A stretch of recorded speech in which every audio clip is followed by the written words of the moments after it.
Você está nos Sentimentos à Tona. Aqui cada história é um mergulho profundo na alma. Se inscreve, ativa o sino e deixa seu comentário. Porque sentir é o que nos torna humanos. E no final, é tudo sobre amor. Algumas mulheres parecem nascer com um brilho que ninguém consegue explicar. Teresa Albuquerque era uma dessas. Jovem, dona de uma beleza selvagem e de um olhar que misturava inocência com coragem, ela carregava consigo o encanto das coisas que não se deixam domar. Cresceu livre, cavalgando pelas terras da família, o vento nos cabelos e o sorriso que desafiava qualquer um que tentasse colocá-la em uma redoma. E talvez, justamente por isso, despertasse um desejo quase doentio nos homens ao seu redor. Desejo esse que, quando nasce no coração de homens poderosos, não vem sozinho. Vem acompanhado de ambição, ganância e a vontade cega de possuir, custe o que custar. E foi esse desejo obsessivo de tomar uma mulher à força que deu início a uma história marcada por traições, crimes e destruição. Um velho magnata do agro, um casamento forçado, um amor improvável nascido no meio da guerra. Hoje, antes de começarmos essa história realista e intensa, quero saber de onde você está assistindo. E qual história de vida ou amor proibido você gostaria de ver aqui no canal? Comenta aqui embaixo. Sua sugestão pode virar nosso próximo vídeo. A Fazenda Santa Amélia sempre foi sinônimo de tradição e respeito naquela região. Por gerações, a família Albuquerque sustentou sua honra ali. Colheitas fartas, vaquejadas, festas de São João. Mas o tempo, implacável como a seca do sertão, começou a cobrar seu preço. As dívidas chegaram devagar, como quem não queria nada. E quando perceberam, a fazenda estava à beira do abismo. Seu Antero, o patriarca, era daqueles homens que apertavam a mão olhando nos olhos. Um cabra que nunca deixou uma dívida em aberto. Só que agora não bastava mais honra. Os bancos rondavam, os fornecedores recuavam, e os antigos amigos começaram a fingir que nem conheciam os Albuquerque. O orgulho que sustentava aquela família virou peso nas costas do velho fazendeiro. Teresa, a filha mais velha de apenas 20 anos, carregava a coragem no peito e a esperança na ponta dos pés. Sempre ao lado do pai, ela enfrentava as planilhas, as contas atrasadas e até os cobradores na porteira. Mas no fundo, o medo crescia. O medo de perder tudo, o medo de ver a história da família virar pó. E o medo do que poderia vir depois. O colapso não foi um raio em céu azul. Veio em silêncio. Uma colheita abaixo do esperado, um contrato que não se renovou, fornecedores que sumiram sem explicação. Parecia até bruxaria. A Santa Amélia, orgulho da região, estava sendo sufocada por uma força invisível. Teresa sentia isso no coração, mas não sabia a quem culpar. Mal sabiam eles que a ruína da família Albuquerque não era obra do acaso. Era um jogo frio e calculado, e o inimigo já tinha nome, rosto e um sorriso que escondia um plano perverso. Manuel Vieira era um nome que pesava na cidade como um trovão antes da tempestade. Dono de terras que pareciam não ter fim, ele controlava mais da metade da produção agrícola da região. Para alguns, era um exemplo de sucesso. Para outros, um homem frio e calculista que transformava negócios em armas e contratos em armadilhas. Mas oficialmente, todos o chamavam de Seu Manuel.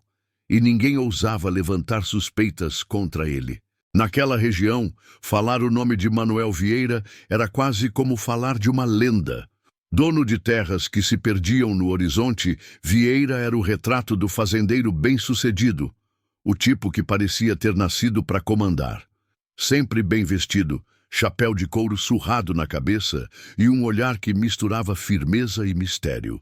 Uns diziam que era um visionário, outros que era um homem de negócios frios, mas, para a maioria, ele era um exemplo. Seu Manuel era presença constante nas reuniões de fazendeiros, nas festas da igreja e até nas rodas de prosa na praça. Sempre ajudava quando alguém precisava, fazia doações, socorria vizinhos em apuros. Um verdadeiro homem de honra, como todos gostavam de dizer. E de fato não havia quem negasse a influência dele, tanto na economia da cidade quanto no coração do povo. Com a família Albuquerque, Vieira sempre manteve um relacionamento respeitoso. Seu Antero e ele se conheciam há anos. Trocaram negócios, cumprimentos e até algumas conversas em festas de casamento. Nada muito próximo, mas sempre cordial. Teresa, claro, conhecia aquele olhar meio sério do velho fazendeiro e, embora o achasse um tanto intimidador, nunca passou disso. Apenas um homem influente que todos tratavam com reverência. Vieira era discreto, não falava muito da vida pessoal, nem gostava de fofocas, mas estava sempre por perto quando algo importante acontecia. Se alguém comentava sobre negócios na cidade, logo alguém dizia: Vieira já deve estar sabendo. Ele tinha o jeito de quem sempre escutava mais do que falava, e talvez fosse isso que mantinha sua fama intacta. Naquela época, ninguém desconfiava, mas o velho Manuel estava atento a tudo que rondava a fazenda Santa Amélia. Se por preocupação, amizade ou interesse, ainda era impossível dizer. Tudo começou de forma quase imperceptível. Pequenas vendas de terras, comentários em conversas de bar, contratos assinados em silêncio. Os vizinhos da fazenda Santa Amélia, gente que sempre se orgulhou de manter suas posses, começaram um a vender suas propriedades. Primeiro foi o senhor Batista, depois o casal Mendes. Ninguém falava muito. Apenas diziam que estavam aproveitando uma boa proposta. Teresa estranhou quando ouviu o primeiro comentário. Parecia apenas mais um caso de gente endividada querendo aliviar as contas. Mas, quando 3, 4, 5 vizinhos venderam quase ao mesmo tempo, o alerta acendeu. Era estranho demais. As terras daquela região sempre foram valiosas. Ninguém se desfazia delas tão fácil. E como num efeito dominó, a venda das propriedades foi deixando a Santa Amélia cercada de novas cercas e novos donos. O que chamava ainda mais atenção era que ninguém sabia ao certo quem estava comprando tudo. As escrituras eram assinadas por empresas de nomes desconhecidos, firmas recém-abertas ou atravessadores contratados. Mas, misteriosamente, todas as negociações pareciam ter algo em comum. Manuel Vieira sempre aparecia por perto, às vezes para dar um conselho, às vezes para intermediar um contato, sempre de forma casual. Seu Antero achava aquilo tudo curioso, mas preferia não se meter. Negócio dos outros, a gente não se mete, dizia. Mas Teresa não conseguia ignorar a sensação estranha de que algo maior estava acontecendo. O movimento no mercado parecia muito bem orquestrado, mas ninguém falava abertamente. A cidade inteira fingia normalidade, como se vender terras fosse a coisa mais natural do mundo. E enquanto as cercas mudavam, a fazenda Santa Amélia ia se vendo cercada, literalmente. O que antes era um bairro de vizinhos conhecidos virou um terreno cheio de donos desconhecidos. E ao centro de tudo, Teresa, observando, sem entender, mas sentindo que aquilo não era coincidência. Com o passar dos meses, a movimentação de compra e venda ao redor da fazenda Santa Amélia ficou ainda mais estranha. Os vizinhos que haviam vendido suas terras começaram, a sumir da cidade. Batista, o primeiro a vender, fechou sua mercearia do dia para a noite e se mudou sem dizer para onde. O casal Mendes fez as malas de madrugada e desapareceu, deixando para trás até móveis. Ninguém entendia, mas todo mundo achava melhor não perguntar. Para Teresa, aquilo foi um sinal claro de que algo estava errado. Como pessoas que nasceram e cresceram ali, vizinhos, compadres de longas datas, simplesmente virariam as costas e iriam embora sem se despedir. Por mais que as dívidas fossem grandes, aquele sumiço repentino não fazia sentido. E o que mais assustava era o silêncio. Ninguém falava dos que partiram. Parecia que tinham sido apagados. Seu Antero chegou a comentar que talvez fosse medo de enfrentar a vergonha da falência. Mas Teresa sabia que era mais do que isso. Ninguém vende tudo e some assim. E o que mais incomodava era perceber que depois que eles sumiam, Manuel Vieira parecia sempre presente, oferecendo ajuda aos que ficaram, aparecendo em reuniões, bancando o conselheiro, sempre solícito, sempre por perto. Quando Teresa tentou perguntar a uma das esposas de antigos vizinhos sobre o assunto, a resposta foi um olhar gelado e um simples: "Melhor não se meter nisso, menina." Era como se um segredo pairasse sobre todos, um pacto silencioso. Os vizinhos iam embora, e os novos donos das terras nunca apareciam. Apenas nomes em papéis, contratos e cercas novas. E quanto mais gente ia embora, mais Teresa sentia que a Santa Amélia estava ficando isolada. Uma ilha cercada por um mar de incertezas. O que antes era comunidade virou um território cercado de medo e desconfiança. E cada vez mais, a sensação de que estavam sendo cercados, não só por terras, mas por um plano que ninguém ousava nomear. As dívidas da fazenda Santa Amélia, que antes eram apenas números assustadores nas contas, começaram a bater à porta como uma sentença de morte. O financiamento bancário, feito 2 anos antes para investir na produção, já estava há meses em atraso. Os juros cresceram como erva daninha, e o banco já ameaçava executar a garantia, a própria fazenda. Teresa via o pai envelhecer a olhos vistos, dobrando-se sob o peso de um destino que parecia inevitável. Para piorar, as plantações começaram a falhar sem explicação. Primeiro foi o milho, que simplesmente não vingou, mesmo com o solo saudável. Depois, uma praga atacou os feijões, uma infestação rara que ninguém na região sabia explicar. Até os fornecedores começaram a atrasar as entregas de insumos. Era como se uma nuvem negra tivesse se instalado sobre a Santa Amélia, e nenhuma explicação bastava. O desespero tomou conta da família. Seu Antero não conseguia mais dormir. As noites eram passadas em claro, revendo contratos, tentando renegociar com o banco, em vão. Teresa fazia o que podia para manter os funcionários, mas até eles começaram a deixar a fazenda com medo do futuro. A cada dia que passava, o sentimento era o mesmo. Estavam sendo empurrados para o abismo. E não havia ninguém para estender a mão. Foi então que Manuel Vieira apareceu, com um sorriso tranquilo e uma proposta generosa. Disse que não suportava ver um homem de honra como seu Antero perder tudo. Ofereceu um empréstimo sem juros, a longo prazo, com garantias flexíveis. Mas havia uma condição, ou melhor, um pedido. Vieira sugeriu que as famílias se unissem, através do casamento entre ele e Teresa. Assim, fortalecemos nossos laços, e eu garanto a segurança de vocês. Disse isso como quem oferece um favor. A proposta caiu como um soco no peito da família.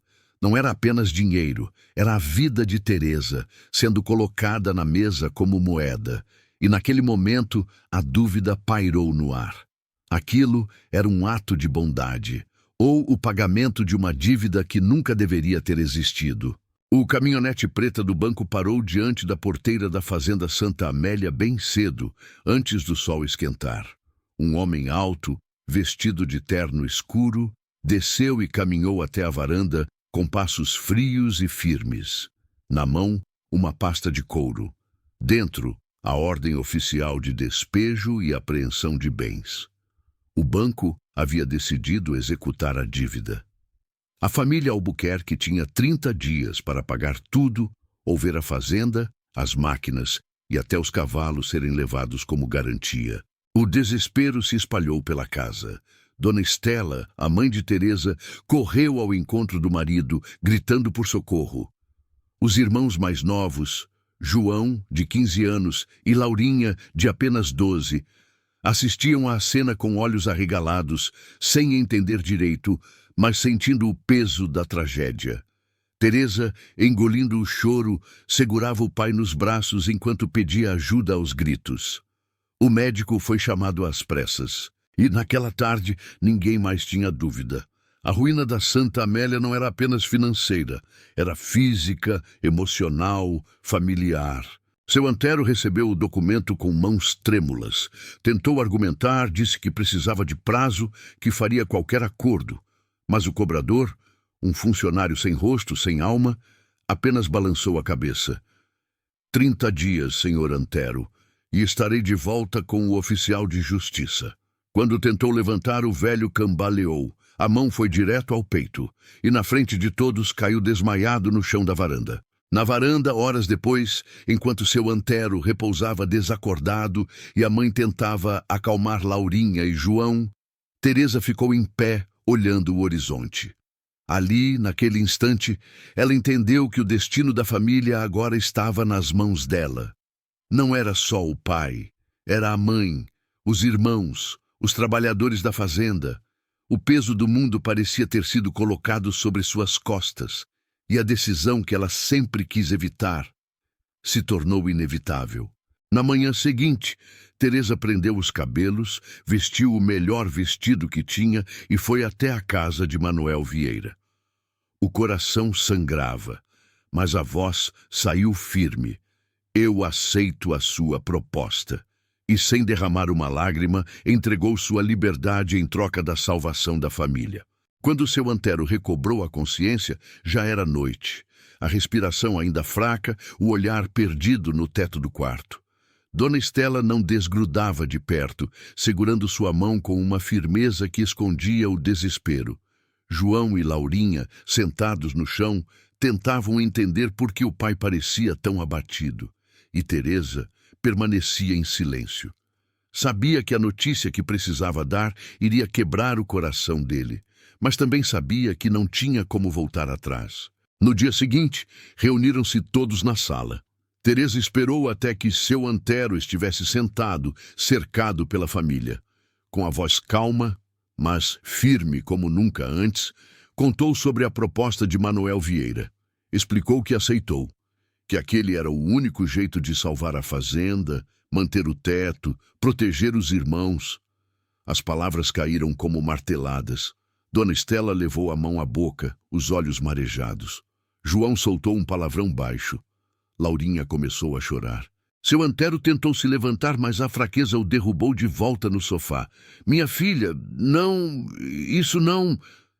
As palavras saíam entrecortadas, mas Teresa se manteve firme. Não havia escolha, não havia outro caminho.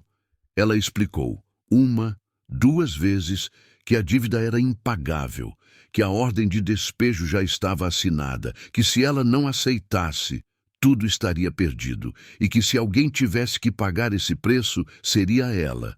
Não os irmãos, não a mãe, não ele. O velho Antero, homem que nunca havia abaixado a cabeça para ninguém, chorou como uma criança. Tentou protestar, tentou recusar, mas no fundo, sabia que Teresa estava certa. Sua própria falha como provedor havia colocado todos naquela situação.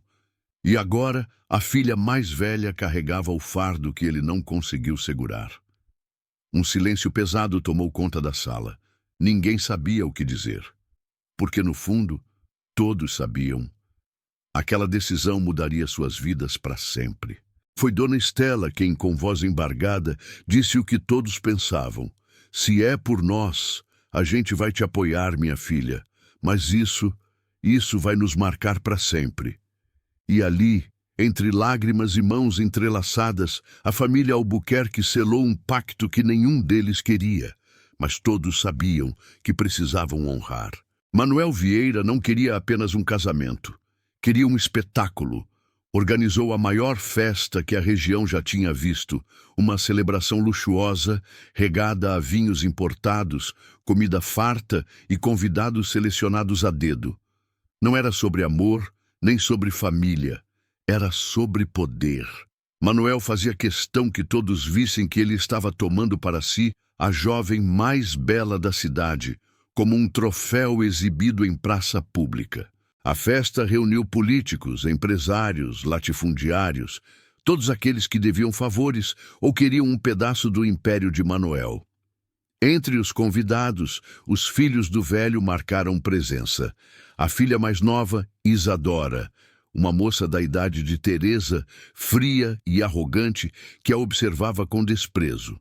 E o filho mais velho, Lucas Vieira, um homem charmoso, elegante, que morava na capital e administrava os negócios da família. O olhar de Lucas era diferente, calculista, mas atento, como quem vê além das aparências. Para isso, escolheu o vestido mais caro da capital, mandado buscar sob medida. Mandou um estilista famoso vir à fazenda para provar joias raras, diamantes que pesavam no pescoço de Teresa como grilhões invisíveis. Você será a mulher mais linda desta noite e de toda a região, disse ele com um sorriso gelado, enquanto a observava sendo vestida por costureiras. Teresa se olhava no espelho e via o reflexo de uma prisioneira vestida de rainha. Durante a cerimônia, Manuel caminhava ao lado de Teresa com o peito estufado. Recebia os cumprimentos como se tivesse vencido uma batalha. E, de certa forma, tinha. Pelo menos, era isso que queria que todos acreditassem. A noiva, adornada como uma princesa, parecia a personificação do prêmio máximo do velho fazendeiro. E a multidão aplaudia sem saber o preço que ela havia pago.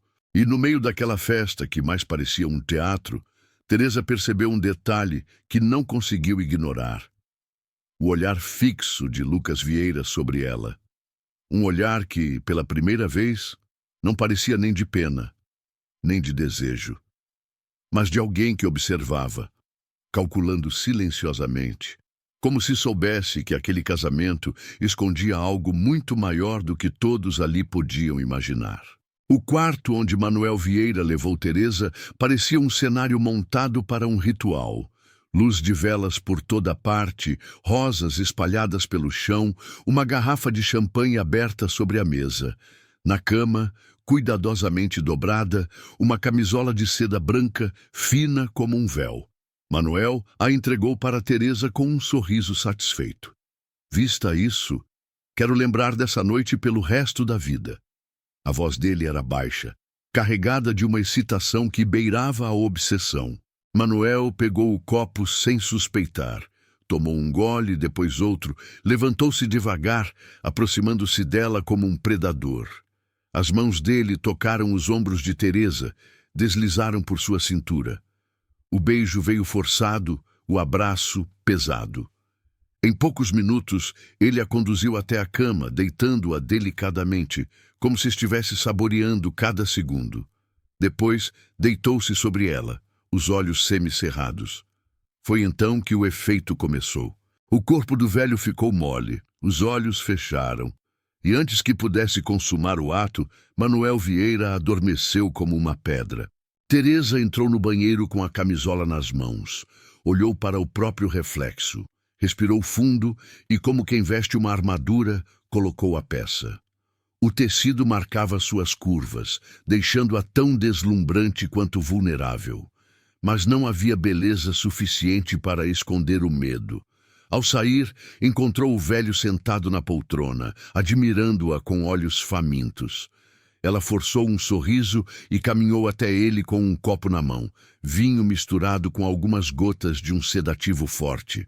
Teresa ficou ali, sob o peso do corpo inerte dele, sem mover um músculo. O coração batia acelerado, mas o plano precisava seguir. Com cuidado, ela o empurrou para o lado, tirou a roupa dele e a deixou jogada no chão. Depois, pegou um alfinete escondido na barra da camisola e fez um pequeno corte no próprio dedo. O sangue foi o bastante para manchar discretamente o lençol branco. A cena perfeita. O velho, nu, apagado, e a falsa prova de que aquela noite tinha sido consumada. Quando saiu do quarto, horas depois, ninguém jamais saberia o que de fato aconteceu ali. Para Manuel, acordaria acreditando no que queria. Para o resto do mundo, Teresa agora era oficialmente a esposa dele, e aquilo para ela era mais do que um jogo de aparências, era o início de sua vingança silenciosa. Na manhã seguinte, Teresa caminhava pela casa grande como se nada tivesse acontecido. Os empregados a tratavam com respeito, alguns até com um olhar de pena, outros com inveja disfarçada. Para o mundo, ela era agora a senhora Vieira, mas por dentro, Teresa sentia o sangue ferver. Se Manuel achava que ela seria apenas mais um bem da sua coleção, ele estava muito enganado. E foi ali, no meio do silêncio dourado daquela mansão, que a ideia começou a crescer dentro dela. Ela precisava encontrar uma brecha, um ponto fraco. Alguma coisa que Manuel estivesse escondendo, algo que pudesse usar para libertar sua família daquele pesadelo. Teresa sabia que nenhum homem como Vieira acumulava fortuna sem deixar rastros. Haveria contratos, documentos, acordos sujos, e se ela conseguisse pôr as mãos em algo comprometedor, poderia virar o jogo. Não seria fácil, mas para quem tinha passado a infância, ajudando o pai a cuidar das finanças da fazenda, não era impossível. Nos dias seguintes, Teresa passou a circular discretamente pelos corredores. Observava quem entrava e saía do escritório do marido, percebia as rotinas dos empregados, memorizava detalhes. À noite, fingia dormir enquanto Manuel ressonava ao seu lado, e na madrugada saía do quarto em silêncio. Vasculhava gavetas, livros falsos, caixas trancadas. Cada passo um risco, mas o medo de ser descoberta não era maior do que o medo de perder tudo. Foi numa dessas noites que ela encontrou uma pista. Dentro de uma pasta marrom, escondida no fundo de um armário, Teresa achou cópias de contratos antigos, escrituras de terras e um conjunto de documentos em nome de empresas de fachada. Nomes que ela já tinha ouvido durante as vendas dos vizinhos. Ao que tudo indicava, Manuel comprava as terras através dessas empresas falsas para esconder que tudo pertencia a ele. Era ele quem controlava tudo, desde muito antes. O coração de Teresa disparou. Ela não tinha provas completas ainda, mas aquilo era o fio da meada. E pela primeira vez desde o pesadelo começar, sentiu que talvez existisse uma chance de virar o jogo. Desde o primeiro encontro, o desprezo de Lucas foi evidente. Não disfarçou o olhar de cima a baixo, nem o tom seco ao dizer: "Então, é você, a jovem esperta que conseguiu fisgar meu velho." As palavras eram veneno puro. Chamou-a de interesseira, insinuou que ela estava atrás da herança e deixou claro que, enquanto ele estivesse por perto, ela não arrancaria um centavo da família Vieira. Teresa ouviu tudo sem desviar o olhar. Não era do tipo que engolia desaforo, e aquele homem estava prestes a descobrir isso. Poucos dias depois do casamento, Lucas Vieira chegou definitivamente à fazenda. O primogênito de Manuel era conhecido por administrar os negócios da família na cidade. Um homem frio, de fala calculada e olhar cortante. Sua presença foi anunciada como um reforço para cuidar dos interesses da família. Mas Teresa entendeu o recado nas entrelinhas. Ele estava ali para vigiá-la. A resposta dela veio firme, afiada como uma faca. "Eu não vim atrás de dinheiro, mas você parece muito preocupado em defender o que não conquistou sozinho." O silêncio que se seguiu foi pesado. Pela primeira vez, Lucas encarou Teresa com algo diferente no olhar. Não era ódio, era surpresa. Ali estava uma mulher que não tremia diante de um Vieira. E por um segundo ele viu nela não uma interesseira, mas um cavalo selvagem, lindo, indomável e perigoso. O clima entre Lucas e Manuel também era tudo, menos harmonioso. Bastava estarem na mesma sala para os olhares se cruzarem com desdém. Lucas nunca perdoou o pai pela morte da mãe, uma mulher doce que, segundo diziam, poderia ter sido salva. Se Manuel não tivesse se recusado a pagar um tratamento caro. A sombra daquela história pairava sobre eles como um fantasma. E agora, O ressentimento do filho parecia crescer ainda mais ao ver o velho exibindo Teresa como um troféu. Enquanto isso, Manuel tratava a dívida de seu antero como um favor, mas fez questão de registrar tudo em contrato. A fazenda havia sido salva, sim, mas agora a dívida era com ele. E Manuel deixava claro: essa dívida será paga enquanto você for uma boa esposa. Teresa fingia aceitar, mas por dentro a sede de liberdade queimava mais forte a cada dia. Era madrugada quando Teresa deslizou pelos corredores da casa grande, pés descalços, a respiração contida. Sabia o risco que corria, mas também sabia o que buscava. Estava de novo no escritório de Manuel, vasculhando pastas, conferindo documentos, atrás de algo que pudesse ser sua carta de liberdade. Mas dessa vez, um detalhe passou despercebido. A sombra alta e silenciosa que surgiu na porta. Lucas Vieira. Ele entrou sem fazer barulho, fechando a porta atrás de si. "Está procurando algo, senhora Vieira?" A voz dele cortou o ar feito aço. Teresa congelou por um instante, mas logo se virou, encarando-o sem demonstrar medo. "E se eu estiver? Vai me denunciar para o seu pai?" Lucas avançou 2 passos, o olhar escuro. "Se quiser bancar a esperta, escolha outro lugar. Esse aqui é território do velho. E eu não gosto de gente metida à esperta." A resposta dela foi imediata. "Nem eu gosto de homem que acha que pode me intimidar."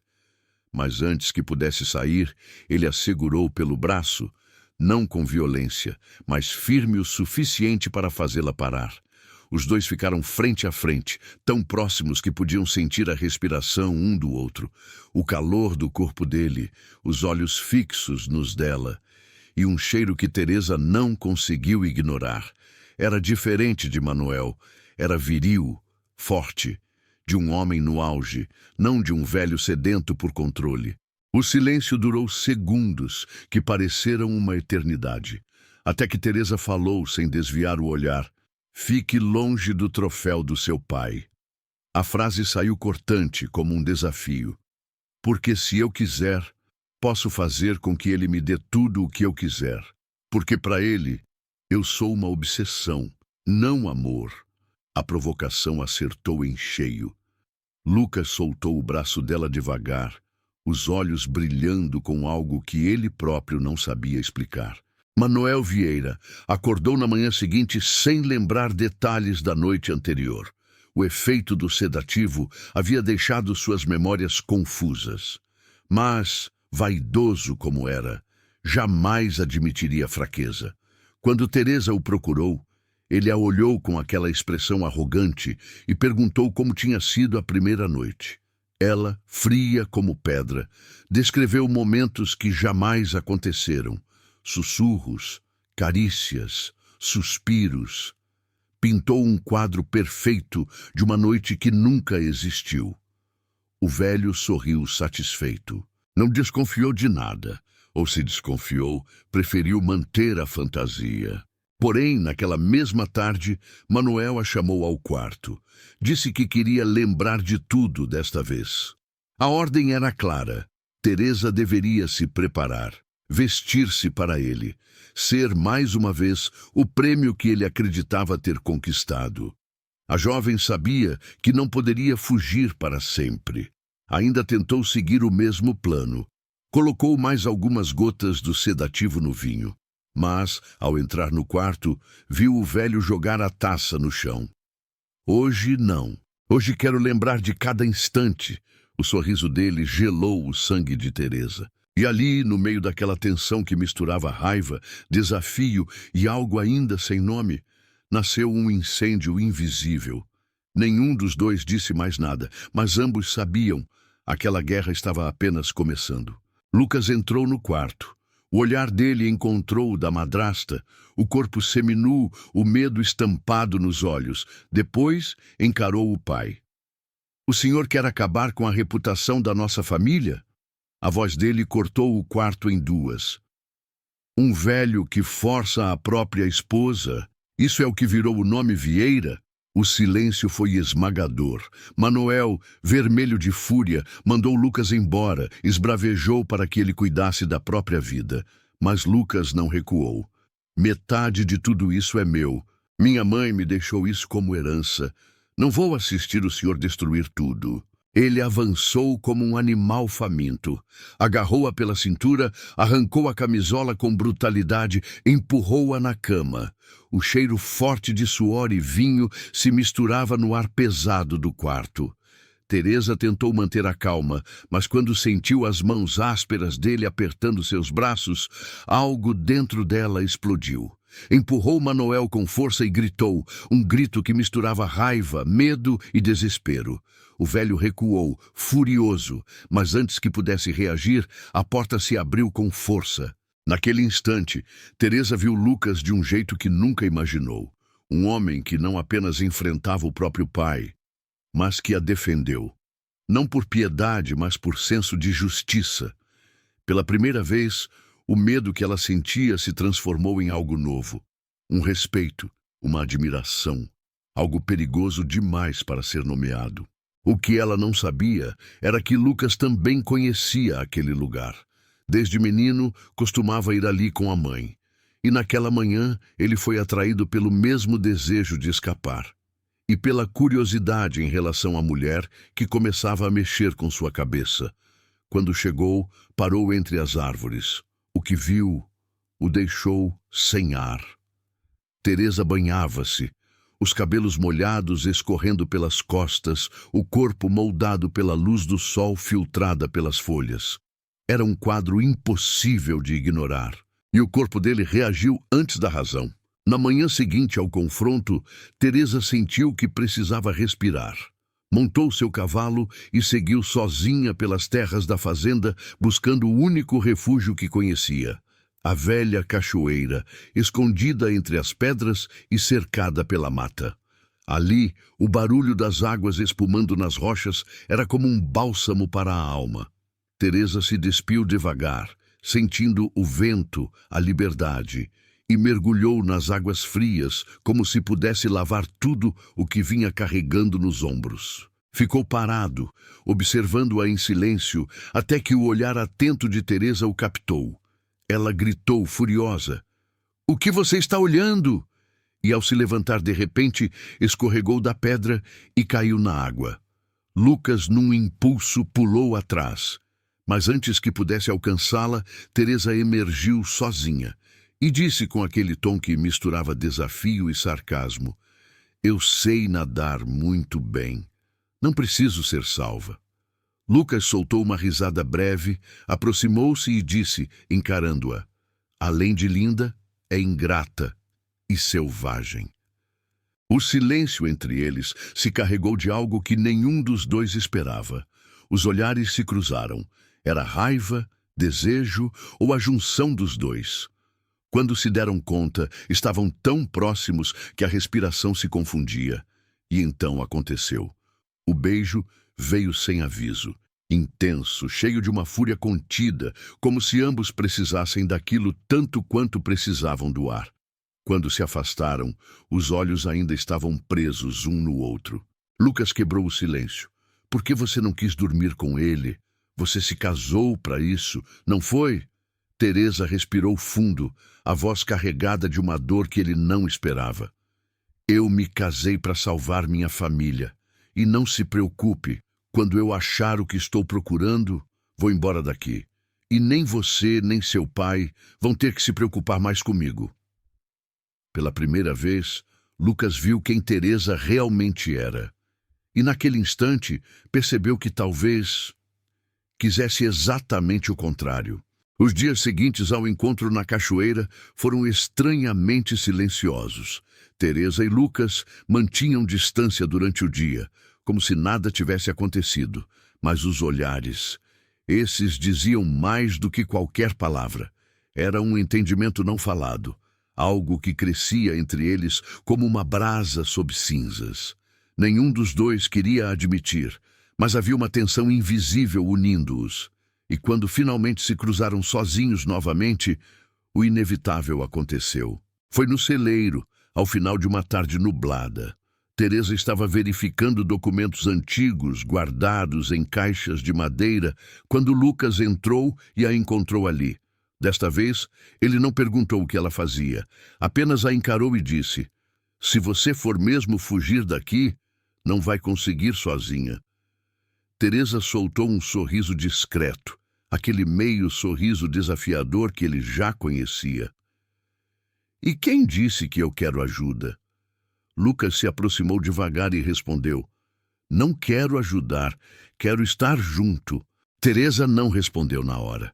Ficou olhando para ele por um longo momento, como quem tentava decifrar se aquilo era uma armadilha ou a primeira oferta verdadeira que recebia desde que tudo começou.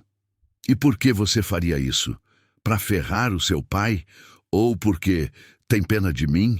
Lucas deu um passo à frente e disse sem rodeios: "Porque pela primeira vez alguém tem coragem de enfrentá-lo de verdade. E porque eu não sou como ele, e também não sou cego." Era para ser mais uma busca noturna. Teresa já estava acostumada a vasculhar os arquivos do velho sem ser notada. Mas, naquela noite, algo diferente chamou sua atenção. No fundo falso de uma gaveta, encontrou um maço de documentos presos por um cordão vermelho. O coração disparou. Ali estavam recibos de pagamentos clandestinos, ordens diretas para capangas destruírem plantações, recibos de propina para agentes do banco não fecharem acordos, e até notas de pagamentos por insumos sabotados enviados para a fazenda Albuquerque. Lucas apareceu na porta do escritório no momento em que Teresa lia, os olhos arregalados. Ela mostrou os papéis sem dizer uma palavra. Ele folheou, o maxilar travado, as mãos tremendo de raiva. Entre os documentos, havia até provas de que Manuel pagara para espalhar pragas em plantações vizinhas. Inclusive, tinha cartas de empresários que tinham perdido tudo, e Manuel, por trás, ficava com as terras por preços baixíssimos. Esse desgraçado, ele não só arruinou a sua família, ele destruiu o negócio honesto da minha mãe também, Lucas disse, quase num sussurro envenenado. Ali, naquele celeiro, longe dos olhos de Manuel, os dois selaram um pacto sem assinatura, sem palavras formais. Um pacto feito de olhares, intenções e promessas não ditas. Lucas seria a sombra por trás dos passos de Teresa, e ela, a faísca que começava a incendiar o mundo de mentiras construído pelo velho Vieira. Pela primeira vez, ela não se sentia sozinha. Pela primeira vez, eles tinham um ao outro. Cada novo papel era um soco no estômago. Havia listas de políticos pagos, acordos falsificados, contratos de fachada, inclusive comprovantes de propinas para juízes e advogados. Teresa mal conseguia respirar. Tudo aquilo não era apenas crime, era monstruoso, e estava tudo ali em papel timbrado com assinaturas, provas que, se entregues nas mãos certas, fariam Manuel Vieira apodrecer na cadeia. Pela primeira vez, o poder estava nas mãos dela e de Lucas. Lucas se jogou na cadeira, os olhos perdidos no vazio. Meu pai, esse homem, é um criminoso, e eu me matando para cuidar dos negócios dele na cidade, achando que estava salvando o legado da nossa família. Teresa sentou-se ao lado dele, colocou a mão sobre a dele. Agora, ele é quem está nas nossas mãos. Era mais que uma descoberta, era o início de uma vingança e da libertação de tudo que eles tinham perdido. E naquele instante, sem precisar dizer, ambos sabiam. A guerra contra Manuel Vieira tinha acabado de começar. A descoberta dos documentos fez Teresa e Lucas entenderem que tinham algo muito maior nas mãos do que simples provas. Tinham uma bomba pronta para explodir. Mas a movimentação nos bastidores da cidade mostrou que eles não eram os únicos de olho em Manuel Vieira. Nas semanas seguintes, começaram a circular rumores de que políticos da região estavam sendo investigados pela Corregedoria e pela Justiça Federal. Velhos conhecidos de Manuel, homens que até então se achavam intocáveis. Lucas foi o primeiro a ouvir os boatos. Um deputado estadual e um juiz da comarca começaram a se mexer às pressas, e o motivo era sempre o mesmo: medo. Medo de serem descobertos. E o pior, medo do próprio Manuel. Os dois haviam recebido propinas, fechado olhos para crimes, mas Manuel começara a cruzar limites demais: falsificação, sabotagem de produção agrícola, corrupção ativa. E com a Polícia Federal na cola dos figurões, todos começaram a temer o que o velho poderia revelar. A tensão chegou ao ápice quando Lucas encontrou uma carta anônima deixada no escritório de Manuel. Era curta, direta. "Se eu cair, você cai comigo", assinada por um dos políticos mais influentes da região. Logo depois, outra ameaça veio de um juiz, avisando que, se Manuel não controlasse seus negócios, todos eles seriam investigados, e não pensavam em cair sozinhos. O cerco estava fechando, não apenas para Manuel, mas para toda a rede podre que ele mantinha há anos. Lucas e Teresa se entreolharam ao lerem os bilhetes. Aquilo não era mais um jogo de família, era um campo minado, onde qualquer passo em falso poderia significar ruína ou morte. Mas, para quem já tinha perdido tudo, como Teresa, e para quem odiava o próprio pai, como Lucas, aquele jogo sujo era também uma oportunidade. Se jogassem certo, poderiam não apenas se libertar, mas derrubar Manuel com as próprias armas dele. E assim nasceu o pacto mais perigoso que já haviam feito: jogar o velho Vieira contra os próprios aliados e assistir de camarote o império dele desabar. Com os documentos em mãos e as ameaças vindo de todos os lados, Lucas e Teresa começaram a agir. O primeiro movimento foi discreto, mas certeiro. Entregaram cópias de alguns contratos e provas de corrupção para um jornalista local, conhecido por detestar Manuel. Era só o suficiente para levantar suspeitas, sem revelar suas identidades. Em poucos dias, os primeiros artigos começaram a circular. Matérias insinuando fraudes, compra de políticos e sabotagem nas lavouras da região. Manuel, que sempre se gabou de controlar tudo e todos, começou a sentir a pressão. Bancos passaram a pedir auditorias, fornecedores começaram a atrasar entregas e, pela primeira vez em anos, Manuel recebeu ligações de aliados exigindo explicações. "Você está nos ferrando", gritou um dos políticos pelo telefone. "Se eu cair, você cai também." O velho, antes arrogante, começou a trancar-se no escritório, andando em círculos feito um leão enjaulado. Enquanto isso, Lucas e Teresa mantinham suas rotinas normais na fazenda, mas nas entrelinhas moviam as peças como verdadeiros estrategistas. Enviaram cópias das provas para advogados da capital, criaram rotas de fuga para o caso de Manuel descobrir tudo e começaram a monitorar os passos do velho. O Império Vieira, tão sólido, começava a rachar por dentro. E o melhor, sem que Manuel desconfiasse de quem puxava as cordas. As notícias se espalhavam rápido. A cidade que antes bajulava Manuel, agora sussurrava pelas esquinas. Os negócios começaram a murchar, os aliados a sumir.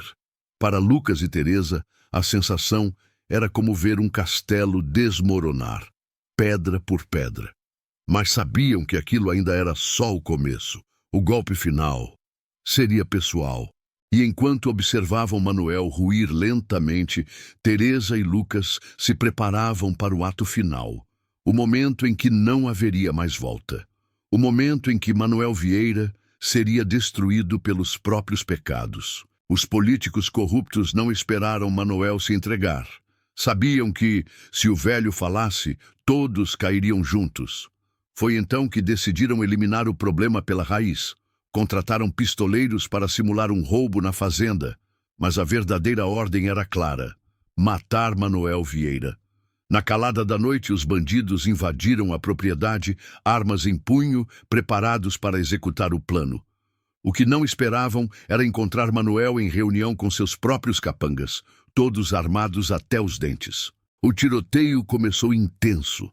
Rajadas de bala cortaram o silêncio da madrugada. Teresa e Lucas acordaram com os disparos, os corações acelerados. Antes que pudessem reagir, um dos pistoleiros arrombou a porta e agarrou Teresa, colocando uma arma em sua cabeça. Lucas tentou intervir, mas foi imobilizado. Manuel, do outro lado da casa, gritou que não se renderia. E num ato que gelou o sangue de todos, berrou para os pistoleiros: "Façam o que quiserem com a vadia, mas eu não me entrego." As palavras dele ecoaram como um soco. Teresa sentiu um misto de ódio e desespero. Era assim que Manuel via todos, até mesmo quem carregava seu sobrenome. Mas o destino não daria tempo para mais traições. Durante a troca de tiros, Manuel foi atingido no peito. Caiu no chão, o rosto ainda marcado pela expressão de arrogância. O velho Vieira morreu ali mesmo, sem glória, sem aliados, sem poder.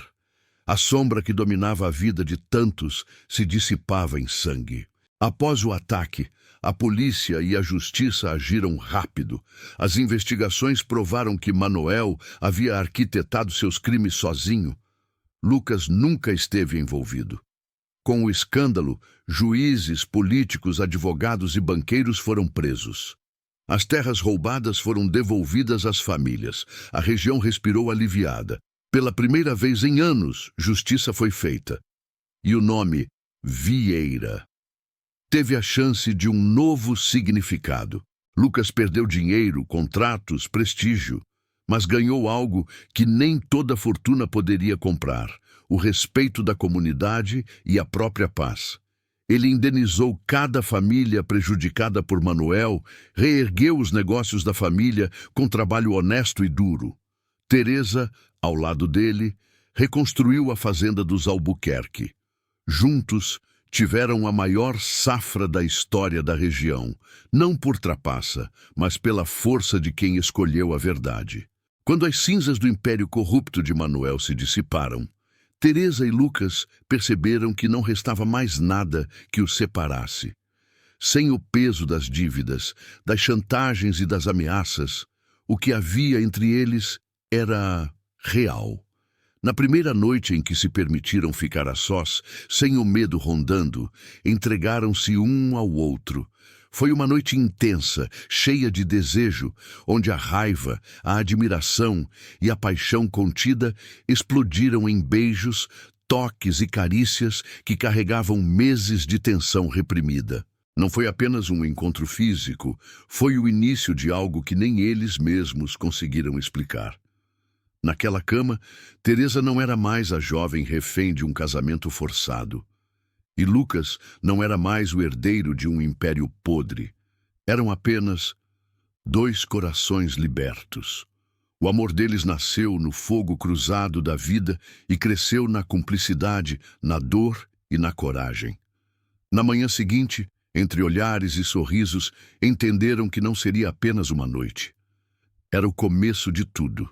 Com o tempo, o que nasceu naquela fazenda virou história. Teresa e Lucas se tornaram os maiores produtores do agronegócio da região, mas fizeram isso de um jeito que Manuel jamais imaginaria, com trabalho honesto, justiça e respeito. Empregaram famílias inteiras, criaram projetos sociais, ajudaram pequenos agricultores. A fazenda dos Albuquerque e os negócios dos Vieira renasceram das cinzas, e juntos os dois provaram que é possível vencer, sem precisar destruir ninguém. E essa história, que começou com um desejo doentio de posse, terminou provando que a força de um amor verdadeiro nasce da liberdade e da coragem. Teresa e Lucas enfrentaram um império construído na base do medo, e mostraram que é possível reconstruir tudo quando se escolhe o caminho certo. Mas agora, e você? Até onde iria para defender quem ama? Será que teria coragem de enfrentar os inimigos que ninguém ousa desafiar? Ou será que também já viveu situações onde precisou se libertar de quem queria te controlar? Me conta nos comentários. Quero conhecer sua história.